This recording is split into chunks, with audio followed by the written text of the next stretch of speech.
Deep in the outer rim, the frozen moon of Keliste lays under siege by the Separatists. Will the Republic Defense Forces hold the moon, or will the Separatists overwhelm them on this unforgiving world? Hello everyone, welcome back to Saber Brick Studios. My name is Jeremy. This is episode 4 of building the Siege of Keliste in LEGO. This episode is going to be a little bit different than the previous 3. We have a lot of kind of groundskeeping and kind of like catch up to do on this mock. I'm going to be changing a significant portion of this mock layout. One of the first things I need to do though is clean out my mess. I won't show you guys a lot of that, but definitely starting to kind of clean up this area is going to make me it's going to make it a lot easier to start building this. And last week we worked a little bit on the bridge. I might can the bridge idea just because I might want to build a base. I'm going to first start by kind of laying out the entire foundation of this mock, meaning the actual border. I want to have this mock at least 2 bricks tall around the entire mock. I just think it makes it look a lot more kind of like thick and more condensed. It also looks a little bit better because it's more clean. And you can see here I'm using a lot of white brick and other pieces like that, as well as some Technic pins to connect the base plates. I also decided to build a huge kind of like flat hanger bed or kind of landscape here where the ATTs can actually sit on top of this. I'm going to be raising this up by an entire 2 bricks and then putting a plate on top. You can see this huge section of that with these gray 6x6 plates there, or 4x6 rather. And I'm also going to start to kind of basically redo and terraform the entire mock around this. This is a pretty major change. I know we're going to be making some backward progress here, but I promise you it's going to be for the better. I also wanted to have a much more flat surface to actually put stuff on and actually build some sort of like courtyard for the actual things. You can see what the ATT looks like there now.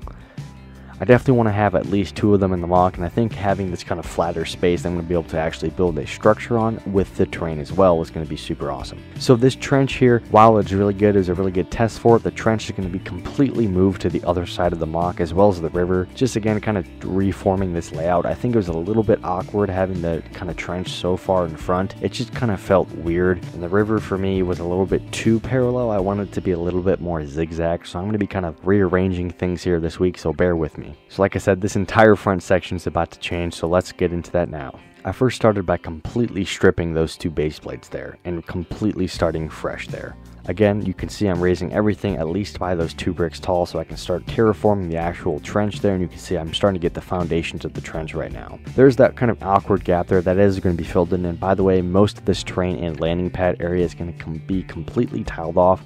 There's also now this huge section in the back where I can build a base and kind of an underground base as well with a landing pad on top of it. So now I have a lot more space to actually work with that kind of river and trench. Before it was kind of all a little bit too condensed by each other, so I really like it how it is now. I also started expanding the trench that way. It's going to be basically taking an entire like circle turn around the kind of foundation of it. I'm also going to start to tile off this. I think it looks really good. I'm really happy with how much I was able to do. Definitely still a lot more work to do on the trench. It's a complete redesign. I'm also starting to experiment with some of the rock walls I want to use for the inside of the base, as well as trying to figure out where that crash shuttle is going to go. And again, I do want to kind of have a secret entrance that's going to be around the base. It's going to be a little bit more raised up than it is right now because we're going to have an underground base basically in the actual snow terrain, and then there's going to be something on top of that as well. And the trench is basically going to completely wrap around that. It's going to be really cool, and this allows me to get a lot more space as well. Again, this front section is not finalized yet. I don't know how big I want to make this kind of courtyard slash kind of staging area for all these vehicles, and the main focus of this week was of course the actual terrain and trench area here.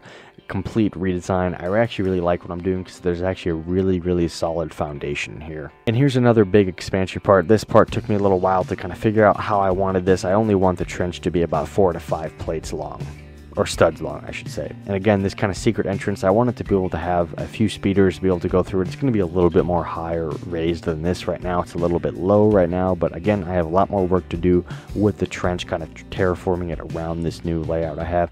I think this is much better. The base in that back section with kind of like a double box layer is going to look really cool. I also want to have a cool viewing port kind of in the base area, and one of the first things I need to do for that viewing area is actually finish this river. So I'm not going to be doing this episode, but throughout the next week, I'm going to be completely tearing up the river and completely finishing it off and tiling it off this week.